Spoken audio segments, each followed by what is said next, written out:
Hey everyone, welcome to Logan's Mosh Pig. Glad to have you here. Do me a favor and please subscribe if you haven't already. Yes indeed, time for another rock and read. Today we'll read chapter 20 of The Lives of Brian by AC/DC's longtime lead singer, Brian Johnson. Now let's jump right in to chapter 20. If there was ever a moment in my life where I wanted to share some good news with somebody, this was it. But there was no one to tell. Ken had long since gone home. My mom and dad were still out. It was unbearable. I felt like I was about to explode. There wasn't a drop of alcohol in the house, other than the bottle of famous grouse that I had bought for my dad's birthday, and I could hardly drink that. Although this was an emergency, and my old man would surely understand. It, I thought, opening it up and taking a swig. Then I just stood there, looking around the room, thinking, here I am, 32 years old, living with my parents in the same council house that I grew up in, with the same view over the railway line to the power station and Vickers Tank Factory, and now I've just had a phone call that's going to change everything, maybe forever. The kind of phone call that never comes in most people's lives. I took another swig, then another. In came my dad from his club, my ma close behind. "Happy birthday, Dad," I said, holding up the whiskey. "I got this for you." My dad gave me a funny look. "Did you eat my cake, too?" "Oh, I'm sorry about that," I said, realizing the bottle had been invaded. "I'll buy you another one." "Bloody right you will." "It's just, I've been offered a job, Dad, a big one, so I wanted to celebrate." "A job," he said. "With who?" "AC/DC." My dad sat down on his chair with a groan. "AC/DC, you say? Haven't they just been nationalized?" I put my head in my hands. "They're a rock band, Dad." "Oh, well, I've never heard of them." In my dad's opinion, if he hadn't heard of a band, that meant they had failed to achieve any kind of meaningful success whatsoever.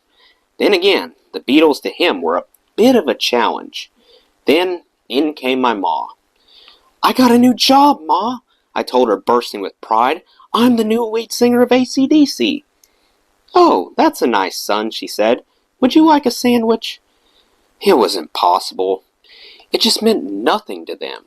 Also, as far as they were concerned, turning professional with a band had been the cause of all my problems, so the thought of me doing it again and giving up my business only confirmed their deepest fears that there was no hope for me. At least Maurice understood. "AC/DC, he said when I phoned him. "They're canny good, them." When the Grand National was over, the winner was Ben Nevis, the horse my dad had backed. It was time for me to head over to Westerhope Comrades Club for Geordie 2's show that night. As usual, the place had sold out, with the queue out of the door and halfway down the street. I still have the flyer somewhere. Admission was 55 pence. Also on the bill that night was Dave Black's band, Goldie. And because Dave Robson's brother Jeff was also in Goldie, it felt like a very close-knit family affair. I remember just sitting there in the audience, listening to Goldie play their hit single, Making Up Again, and this girl came up to me and said, "I heard that AC/DC got a new singer, but it should have been you. You'd have been perfect for that." And I just smiled and nodded, feeling like I was in one of those scenes in a movie where everything goes quiet around you because you know that something huge is about to happen, but you can't breathe a word about it. All I could think was, how am I going to get out of this life that I built for myself here? I'm going to crush my bandmates' dreams. I'm going to break my girlfriend's heart. I'm going to put good-hearted Ken out of a job, and there's always a chance that it will all go tits up. What I couldn't have known, of course, was that in just a few years' time, the golden age of the working men's clubs would be over, and they'd all start to close down. Meanwhile, the vinyl roof craze would also end just as quickly as it had started. Staying in Newcastle, in other words, would have been a far greater risk than joining AC/DC. But on that night at Westerhope Comrades Club, I felt like a bomb that was going to hurt everyone around me when it went off. And all I could do was sit there, rehearsing what I was going to say, how to explain why being excited and sad at the same time really does tear you up. The day before I set off for London to start my new job was about as rough as you'd imagine. My appointment still hadn't been made official, but at this stage, I had to come clean to those closest to me. Telling my girlfriend was the worst part. She knew immediately that she had lost me. She just knew. Not because I didn't want to be with her anymore, but because she wanted to settle down. And that would be impossible if I was in a band. She was devastated. "Please," she said, "I don't want to lose you." It was the saddest thing. It really was. I mean, she was stunning and classy. We could have had a beautiful life together. But I had given up on having a normal life when I had left Parsons. Then it was time to go and tell Ken. I said to him, "Look, it's going to take a couple months to record this album and see how it does, and if I don't come back, the business is yours." He seemed happy about that, but of course I was worried that it would all fall apart as soon as I was gone. After all, the main reason that we were doing well was the quality of our work, but I was the one who did most of the fitting. Finally, I had to call for a band meeting at a pub with the two Daves and Derek and Geordie too. They were in shock, of course. "Look," I said, "I've been offered this job, but it hasn't been announced yet, and I don't know what's going to happen, but it seems real, and I'm off to London tomorrow to start working on the new album. I just need a bit of time." It was like a funeral. The mood was so grim. "I really thought we were going to make it," said Davy, staring into his pint. "So, Heat Buffs is off?" asked Derek. "Everything's off. For now," I said, and I could see the horrible realization on everyone's faces that all the gigs would now be gone. It was the worst feeling, knowing that I was responsible for that. "Look, if it doesn't work out, lads," I added, "we can get back together, but I have to try this." Once the news had sunk in, though, the lads couldn't have been nicer or more generous about it. They knew that no man could have turned it down. They were just the greatest guys. They really were. In fact, it's no exaggeration to say that some of the best times of my life were shared with Geordie too. On that day, I should have been playing at the social club in Heat Buffs again, Monday, March 31st, but instead, I was at Easy Hire rehearsal rooms in King's Cross for a meeting with Peter and the band. He told me that I'd be paid the same as the rest of the band, and given per diems, whenever the band took me away from home. I had no idea what a per diem was, having never been paid one before, but Peter explained that it was cash in hand that I'd be given every day on the road to cover incidental expenses. All I could think was, there must be a catch, but this time, amazingly, there wasn't. I was playing in a different league now. Then Peter asked me if there were any other loose ends that needed to be tied up. I told him about Redbus, and he made a note to find out what the terms of my contract were. "So, what else, aside from Redbus?" asked Peter. "Do you have a mortgage?" "Yes, I do, on a house that I don't even live in," I told him. "What's the balance?" "I don't know. It cost £11,000, and I've been paying £70 a month under a court settlement." "Which bank is it with?" "Well, it's a building society, not a bank, and it's Leeds Permanent."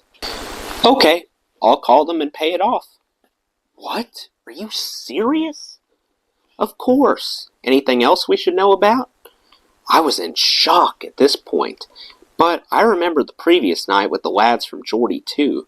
I told Peter that I felt really bad about them, because we'd had to cancel a month's worth of gigs, and they were all hard-working guys who could do with the money. I told him that I would love to use some of my salary to reimburse them for the month of April, which would at least soften the blow while they found a new singer. Would £2,000 be enough? Asked Peter. I almost fell out of my chair. He wasn't kidding either. He later gave me the cash in a brown envelope, and I took the lads out to an Indian restaurant and handed it out over dinner. I couldn't have been happier to help them out after leaving the band so suddenly. One last thing, said Peter. The boys want to make you a full member of AC/DC. I know you were just an employee with Geordie, but this time we're looking for a total commitment. So, what does that mean? It means you don't just get a salary, you get a fifth of the profits. There's profits? This was a foreign language to me. Not yet, no, Peter replied. Oh, I said, well, never mind. Maybe if the new album does well. Well, that seems fair enough.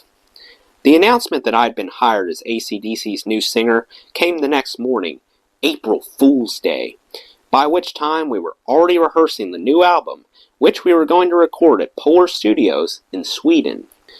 After my business meeting with Peter, Malcolm had handed me one of those yellow, wide-ruled legal pads and asked if I wanted to have a go at writing lyrics for one of the riffs.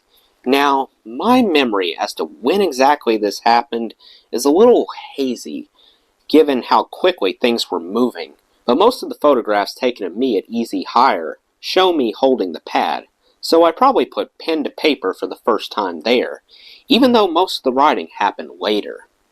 It was just a few lines. That's all Malcolm wanted at first. But of course, at this point in my career, I had only ever written a couple songs for Geordie.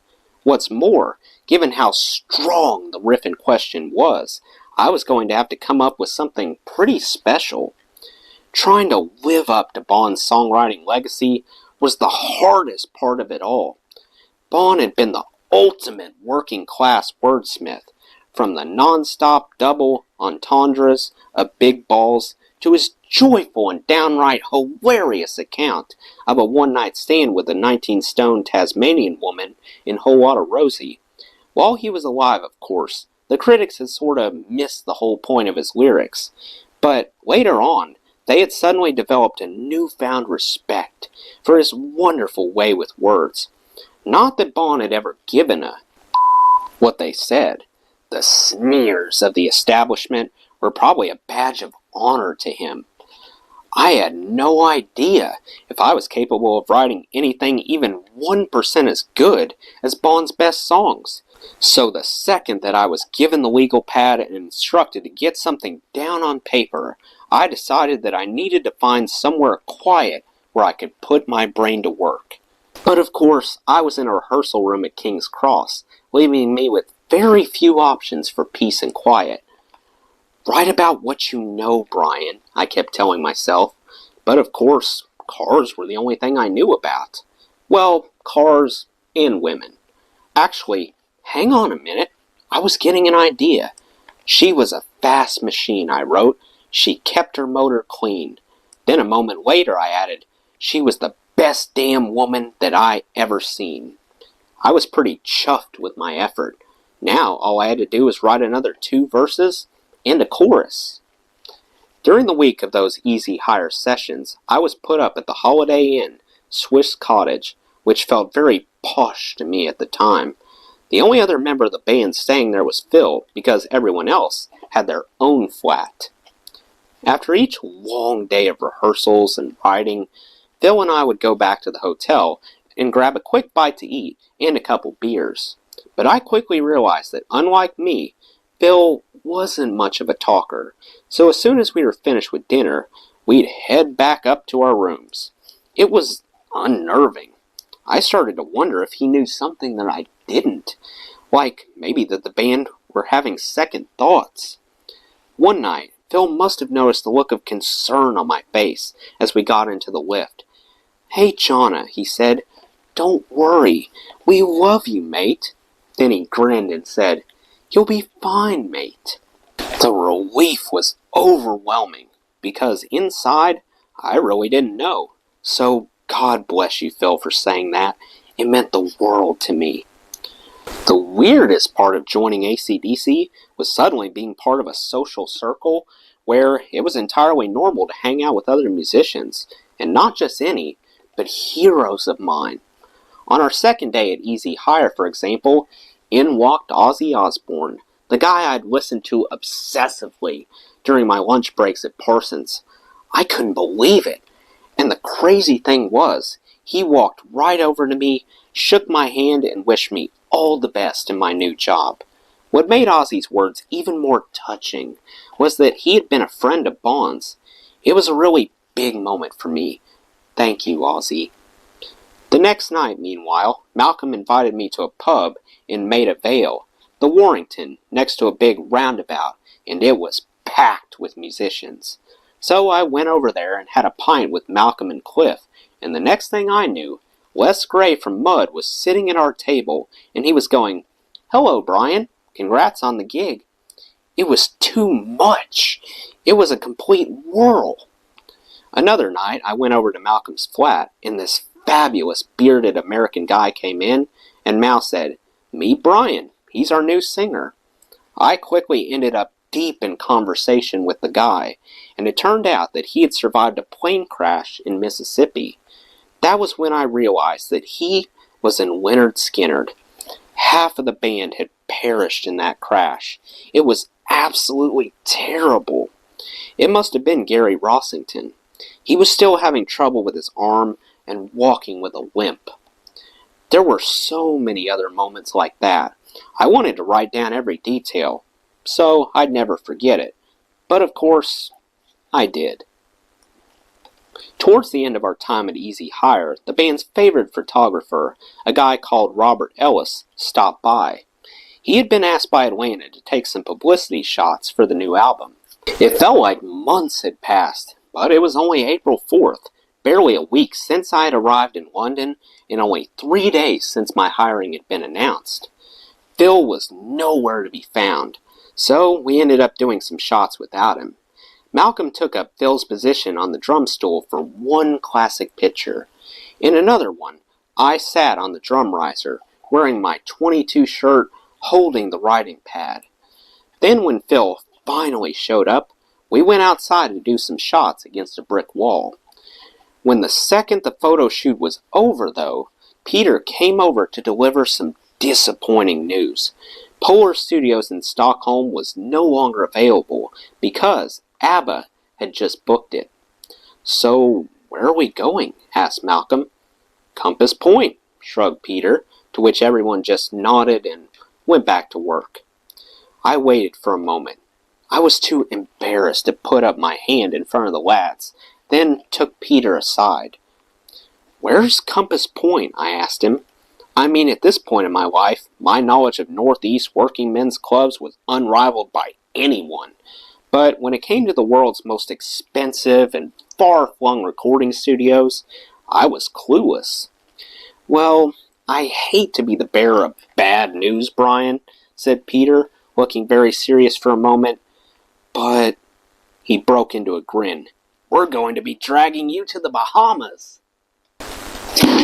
Well, that wraps up Chapter 20. Let me know what you thought of this chapter in the comments below. That does it for today's video, guys. I hope you enjoyed. Make sure to like, comment, and subscribe if you haven't already. I really appreciate the support. I'll see you next time. Till then, rock on.